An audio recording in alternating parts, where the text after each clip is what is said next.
इसके बाद जरा ऑक्सीजन की भी बात करते हैं, क्योंकि पूरे मुल्क के अंदर ऑक्सीजन का हाहाकार है। तो जम्मू कश्मीर के अंदर ऑक्सीजन सप्लाई को यकीनी बनाया जाए, इंतजामिया क्या कुछ कर रही है वो आपके सामने रखेंगे। और ग्राउंड जीरो पर सिचुएशन क्या है उसके लिए सीधे श्रीनगर चलेंगे, जहां से अमजद खान हमारे साथ हमारे नुमाइंदे थोड़ी देर में ज्वाइन करेंगे। लेकिन उससे पहले आपको जरा ये बताते चले कि ऑक्सीजन को लेकर पूरे जम्मू कश्मीर के अंदर किस तरीके के अरेंजमेंट्स किए जा रहे हैं। तो बड़ी बात यह है कि 6 ऑक्सीजन प्लांट जो है वो इस वक्त वादी कश्मीर यानी सूबा कश्मीर के अंदर जो है वो चल रहे हैं। उनमें 10 जो और 10 यानी 6 चल रहे हैं, मजीद 10 जो है उन्हें कंप्लीट किया जाएगा बाय दिस एंड, यानी इस महीने के आखिर तक मजीद 10 प्लांटों को जो है वो तैयार रखा जाएगा, उन्हें हैंड ओवर किया जाएगा। और अक्सर जो अस्पतालों के अंदर हमारे प्लांट्स थे, ऑक्सीजन प्लांट्स थे, उन्हें अपग्रेड भी किया गया है या अपग्रेड किया जा रहा है। यह सरकारी एदाद शुमार में आपके सामने रख रहा हूं।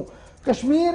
के 6 अस्पताल जो है वहां पर इस वक्त ऑक्सीजन जनरेशन प्लांट जो है वो सेटअप किए गए हैं, वो चल रहे हैं। और मजीद 10 साइटें और चुनी गई हैं, जहां पर मैंने पहले ही कहा कि रवा हफ्ते के आखिर तक या रवा हफ्ते या इस महीने के आखिर तक मजीद 10 अस्पतालों के 6 में कंप्लीट किया गया। 10 के अंदर और 10 और 6 हो गए, 16 अस्पताल आपके ऐसे होंगे जहां पर ऑक्सीजन की कोई किल्लत इंशाल्लाह महसूस नहीं की जाएगी। अब अस्पताल कौन कौन से हैं उन्हें आप एक बार सुन लीजिएगा। JLNM अस्पताल श्रीनगर जो है और medical college government medical college Anantnag, district अस्पताल कुपवाड़ा, वहां पर 1000 LPM जो है वो कर दिया गया है एडिशनल। उसके साथ डिस्ट्रिक्ट सब डिस्ट्रिक्ट अस्पताल सोपोर 1000 LPM, डिस्ट्रिक्ट अस्पताल शुपियन वहां पर ऑक्सीजन प्लांट को इंस्टॉल किया गया है और टेस्टेड और कमीशन भी उसको कर दिया गया है। 5 नए ऑक्सीजन जनरेशन प्लांट जो है उन पर काम जारी है और 3 दिन के अंदर अंदर उन्हें मुकम्मल करके हैंड ओवर किया जाएगा। और उसके बाद government medical college Baramulla, district अस्पताल कुलगाम, CIC छानपोरा, चर्च डिजीज अस्पताल श्रीनगर और गवर्नमेंट अस्पताल गांधरबल जो है वो on top of the list है। अब ये तो सरकार का मानना है, लेकिन गैर सरकारी इदारे जो हैं वो किस तरीके से काम कर रहे हैं, वहां पर आज के दिन में सिचुएशन क्या है। क्योंकि लगातार यह माना जा रहा है कि ऑक्सीजन की किल्लत जी हो रही है और ऑक्सीजन की किल्लत से निपटने के लिए आपको आरजी ऑक्सीजन लेना होगा, यानी ऑक्सीजन सिलेंडर से आप ऑक्सीजन लेंगे या ऑक्सीजन कंसंट्रेटर्स जो बाहर से आते हैं, जो आजकल बहुत सारी ऑर्गेनाइजेशंस ने रखे हैं, वो दिए जाते हैं। श्रीनगर की क्या आपकी सिचुएशन है प्राइवेट ऑक्सीजन को लेकर, सप्लाई को लेकर? सीधे चलते हैं श्रीनगर, जहां से मेरे साथ अमजद खान ने ज्वाइन कर दिया। अमजद, बहुत शुक्रिया जी ज्वाइन करने के लिए। आपने कल पूरा दिन रिसर्च किया है इन प्राइवेट इंस्टीट्यूशंस पर जहां पर ऑक्सीजन सप्लाई को मेंटेन रखा जाता है या ऑक्सीजन को जनरेट किया जाता है ताकि बहालात मजबूरी उस ऑक्सीजन का इस्तेमाल किया जा सके। आज के दिन जब मुल्क के अंदर ऑक्सीजन की कमी है, वादी कश्मीर की सूरत हाल क्या कुछ आपको प्राइवेट सेक्टर के अंदर नजर आ रही है? देखिए गवर, लगातार इस चीज पर नजर रखी गई है कि जम्मू कश्मीर के अंदर जिस तरह से बढ़ते हुए कोरोना केसेस हैं और ऑक्सीजन की सप्लाई पर लगातार सवाल खड़े किए गए थे। पिछले समय में हमने देखा कि डिविजनल कमिश्नर कश्मीर ने एक मीटिंग की जिसमें उन्होंने कहा कि लगभग 10,000 हमारे पास में ऑक्सीजन सिलेंडर्स की बल्क में इंतजाम है। लेकिन जिस तरह की तस्वीरें हमने बीते दिनों में हॉस्पिटल्स के अंदर से देखी है वो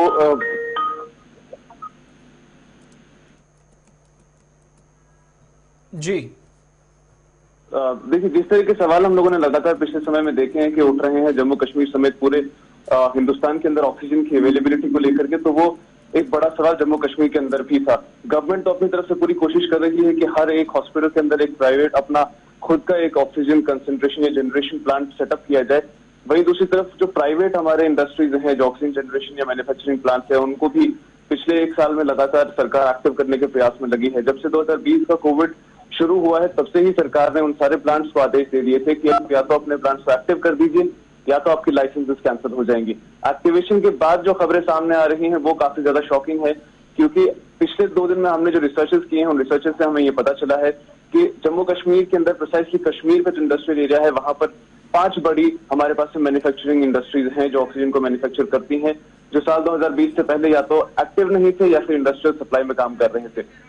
अब जो कि एक्टिव कर दिए गए हैं, उनकी इंडस्ट्रियल सप्लाई को पूरी तरह से बैन करने का सरकार ने उन्हें डायरेक्शन दिए हैं कि आप इंडस्ट्रियल सप्लाईज को बंद कर दीजिए, मेडिकल सप्लाई के लिए बैकअप स्टॉक करके रखिए। यानी अब जम्मू कश्मीर के अंदर सरकार भी दिल्ली के हालात ना पैदा हो इसकी पूरी कोशिश कर रही है। गवर्नमेंट हॉस्पिटल्स में अपने पूरे सेटअप्स लगे हैं, लेकिन प्राइवेटाइज सेक्टर में भी सरकार जो ऑक्सीजन जनरेशन प्लांट्स है उन पर पूरी तरह से अपना कहे तो कब्जा जमा कर रखने की कोशिश कर रही है। लेकिन जो तस्वीरें हमारे पास वहां से सामने आई हैं या फिर जो खबरें हमारे पास वहां से मिल रही हैं हमें, वो ये है कि लगातार साल 2020 से पहले या कोविड से पहले की अगर हम बात करें या सेकेंड वेव की पहले से बात करें तो 6 से 7 सिलेंडर हर यूनिट से बाहर जा रहे थे जो मेडिकल यूज के लिए जा रहे थे। लेकिन पिछले कुछ समय में ये डिमांड बढ़ चुकी है, यानी अब 300 से 400 के आसपास हर एक यूनिट से सिलेंडर्स बाहर जा रहे हैं, आउटसोर्स हो रहे हैं, जो चाहे होम क्वारंटाइन पेशेंट्स के इस्तेमाल के लिए हो या एडिशनल जो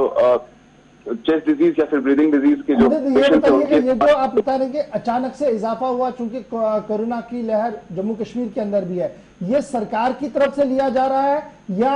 आम आदमी जाके वहां से सिलेंडर ले रहा है? और ये जब लिया जाता है तो उसके लिए प्रोसीजर क्या है? क्या कोई प्रोसीजर भी है कि कैसे दिया जाता है, कैसे लिया जाता है वहां पर? देखिए, सरकार नहीं ले रही है, ये जो प्राइवेट यूनिट्स से लिए जा रहे सारे सिलेंडर्स हैं ये लोग खुद ले रहे हैं। उन पेशेंट्स के लिए प्रिसाइसली जो हॉस्पिटल्स में नहीं है, जो घरों के अंदर क्वारंटाइन है, जिन्हें ऑक्सीजन सपोर्ट की जरूरत है, उन्हें घरों के अंदर ये सपोर्ट प्रोवाइड करने के लिए सिलेंडर्स लिए जा रहे हैं। और सेकेंडली, कोविड के जैसे हम लोगों ने हालात दिल्ली में देखे हैं, ऑक्सीजन सिलेंडर्स की कमी है, ऑक्सीजन जनरेशन यूनिट्स के अंदर रश बढ़ रहा है, लोगों ने घरों के अंदर सिलेंडर्स को स्टॉक करना शुरू कर दिया है। यानी जम्मू कश्मीर में जब भी ऐसी कोई लॉकडाउन की सूरत हाल आती है तो लोग स्टॉकिंग करने की आदत रखते हैं, चीजों को होल्ड करने की आदत रखते हैं। वही चीज आज भी देखने को मिली है कि कोविड को लेकर के भी जैसे ही ऑक्सीजन सिलेंडर की कमी पूरे हिंदुस्तान में सामने आई है, कश्मीर के अंदर घरों में अब ऑक्सीजन सिलेंडर्स को होल्ड करने की बातें सामने की जा रही है। आप एक तरफ देखें तो ऑक्सीजन जो फिल्ड सिलेंडर्स है उनकी बात तो अलग है, लेकिन जो खाली सिलेंडर्स हैं यानी वो मैन्युफैक्चरिंग यूनिट्स जो सिर्फ खाली सिलेंडर्स बनाते हैं वो आउट ऑफ स्टॉक हो चुके हैं। पिछले एक हफ्ते से उनके पास में स्टॉक नहीं है। प्रतिदिन वो लगभग 500 के आसपास सिलेंडर्स बाहर उनके सेल हो रहे हैं। अच्छा, और इसमें ये बताइएगा, क्या ये सिर्फ जम्मू कश्मीर तक ही महदूद हो रहा है या इसको जम्मू कश्मीर के बाहर भी इन सिलेंडर्स को भेजा जा रहा है? क्योंकि जिस तरीके से ये डेवलप खबर हो रही है इसकी तो बहुत सारी चीजें निकल सकती हैं कि ये जो मैन्युफैक्चर है सिलेंडर का वो अलग से है, फिर इसके अंदर ऑक्सीजन डालना ये अलग यूनिट है। 2 यूनिट्स की अगर मैं बात करूं, दोनों तरफ से एक आदमी प्राइवेटली खरीद रहा है, उसके बाद ऑक्सीजन फिल करके ले जा रहा है, तो इसका कोई इन्वेंट्री बन रही है कि किसके पास जा रहा है, क्यों जा रहा है, कोई इसमें चेक एंड बैलेंस है कहीं पर?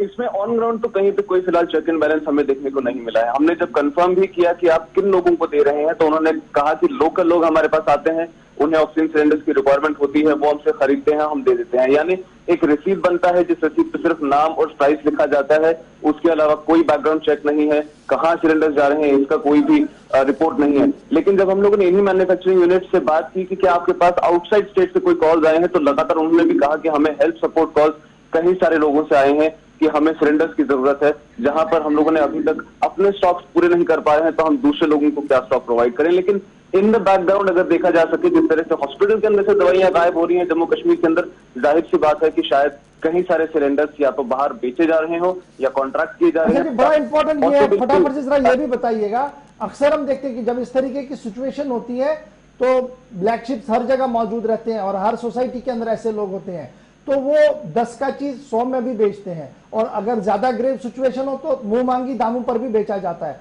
यहां पर ऑक्सीजन सिलेंडर वाले सिलेंडर का क्या रेट है, खाली भरे हुए का क्या रेट है, और क्या कोई क्राइटेरिया कि इतने दिन में आपने इसको वापस लाना है या आपने ले लिया तो अब ये आपकी प्रॉपर्टी है, आप जो चाहे इसको कर लीजिए? देखिए, पहले तो हम उसकी होल्डिंग की बात करें कि क्या वो ले गए तो वापस ला सकते हैं या नहीं। 2 तरह के क्राइटेरिया होते हैं गवर जी। अगर आप उसको लीज करें, रेंट करें तो आपको वापस देना पड़ेगा, अगर आप खरीदें तो फिर वो सिलेंडर आपका हो जाता है। तो इसमें ये 2 क्राइटेरियाज हैं। रिफिलिंग की अगर बात करें 150 रुपीज से लेकर 300 रुपीज तक रिफिलिंग सिलेंडर्स की होती है, क्योंकि 2 साइज के सिलेंडर होते हैं। एक छोटा साइज का सिलेंडर होता है 5 लीटर्स का, उसमें 150 रुपीज लगता है, और जो बड़ा वाला सिलेंडर है उसका 300 रुपीज 350 रुपीज के आसपास देखने को मिला है। लेकिन इसमें भी जो मैन्युफैक्चरिंग यूनिट्स है वो कुछ समय में आगे जाकर के रेट्स को थोड़ा सा बढ़ाने की बात कर रहे हैं, क्योंकि वो भी अपने जो यूनिट की सेफ्टी है, कोविड के प्रोटोकॉल्स अंदर फॉलो करने हैं, सैनिटाइजेशन करनी है, डिलीवरी बॉयज को पीपी किट्स देने हैं, उन सारी बातों को सामने रखकर आने वाले समय में प्राइसिंग में इजाफा करने की बात कर रहे हैं। लेकिन उसके बाद अगर आप जो प्राइसिंग ओवरऑल रेट सेटअप्स की बात करें तो सरकार द्वारा इसकी क्या रेट्स हैं ये उन्हें नहीं मालूम। सरकार किन रेट्स पर उन्हें बेचने के लिए कह रही है ये रेट लिस्ट किसी भी मैन्युफैक्चरिंग यूनिट पर अभी अवेलेबल नहीं है। लेकिन इसके साथ साथ एक बात ये भी मैं आपको बताते चलूंगा गवर कि जो सारे सेटअप्स हैं, इनमें से कई बड़े ऐसे सेटअप्स हैं जो सरकारी हॉस्पिटल से ज्यादा बड़ी जनरेशन की कैपेसिटी रखते हैं, लेकिन वो लगातार पिछले 1 साल से इंतजार में है कि कोई तो आए हमारे पास से ऑक्सीजन ले, क्योंकि वो प्राइवेटाइज नहीं बल्कि गवर्नमेंट को ही अपना ऑक्सीजन बेचना चाहते हैं गवर्नमेंट। तो क्या ऑक्सीजन जो, अच्छा वैसे तो सरकार ने अपने ऑक्सीजन प्लांट्स को लगाना शुरू कर दिया है, तो क्या गवर्नमेंट भी इनटेक कर रही है इनसे कि हमें कितनी सप्लाई चाहिए, डिमांड बढ़ रही है तो इनसे ले रही है, या अभी सरकार सिर्फ अपने ऊपर ही महदूद करके है, जो अपने रिसोर्स हैं उन्हीं से जनरेट किया जाए? देखिए, कई सारे हॉस्पिटल्स में तो अपने रिसोर्सेज जनरेट कर दिए गए हैं। जैसे बड़े मेजर हॉस्पिटल्स की बात करें, सीडी हॉस्पिटल की बात करें, आप एसएमएचएस की बात करें, स्किम सोडा की बात करें, लेकिन जो लोकल सब डिस्ट्रिक्ट हॉस्पिटल्स हैं, सबसे बड़ा एग्जांपल हमारे पास जो कल के दिन में हमें मिला है, सब डिस्ट्रिक्ट हॉस्पिटल अनंतनाग के अंदर एक प्राइवेट यूनिट से काफी ज्यादा अमाउंट में जो ऑक्सीजन सिलेंडर्स हैं वो ट्रांसपोर्ट किए जा रहे हैं। ऐसे ही जो सब डिस्ट्रिक्ट हॉस्पिटल एडिशनल एरियाज के हैं, वहां पर भी कहीं हम कहें तो एक तरह से 50% जनरेशन अपनी कैपेसिटी है, लेकिन लगभग 30 से 40% जो जनरेशन कैपेसिटी है वो प्राइवेट यूनिट से एक्सपोर्ट की जा रही है। यानी सरकार के पास में खुद के तो यूनिट्स हैं, लेकिन जितने दावे सरकार लगातार कर रही है कि हम लोग कंप्लीटली आत्मनिर्भर हैं, इंडिपेंडेंट है, ये दावे पूरी तरह से हमने कल देखे हैं मैदान में गिरते हुए हमें दिखे हैं, क्योंकि कहीं प्राइवेट यूनिट्स सरकार को भी, गवर्नमेंट हॉस्पिटल्स को भी ये ऑक्सीजन सिलेंडर सप्लाई करती हुई नजर आई है। बहुत शुक्रिया जी हमारे साथ ज्वाइन करने के लिए। अमजद बता रहे थे कि श्रीनगर की क्या कुछ सिचुएशन है जी, और ये तस्वीरें जो हैं ये उन निजी ऑर्गेनाइजेशंस यानी निजी इदारों की है जहां पर ऑक्सीजन को बनाया जाता है, रिफिल किया जाता है, लेकिन पिछले 2 हफ्तों के दौरान खरीदारी में बढ़ोतरी हुई है और ये माना जा रहा है कि ये अब घरों के अंदर स्टॉक किया जा रहा है। ये बात मेरी समझ से बाहर है कि आखिर ऐसा क्यों हो रहा है, और अगर इसको अभी रोका नहीं गया तो शायद इसके नताइज अच्छे नहीं होंगे। अच्छा तो ये था एक सिस्टम के तहत सब कुछ को चलाया जाता और जो जहां पर जरूरत है उसी तक पहुंचता, होर्डिंग ना होती इसकी। तो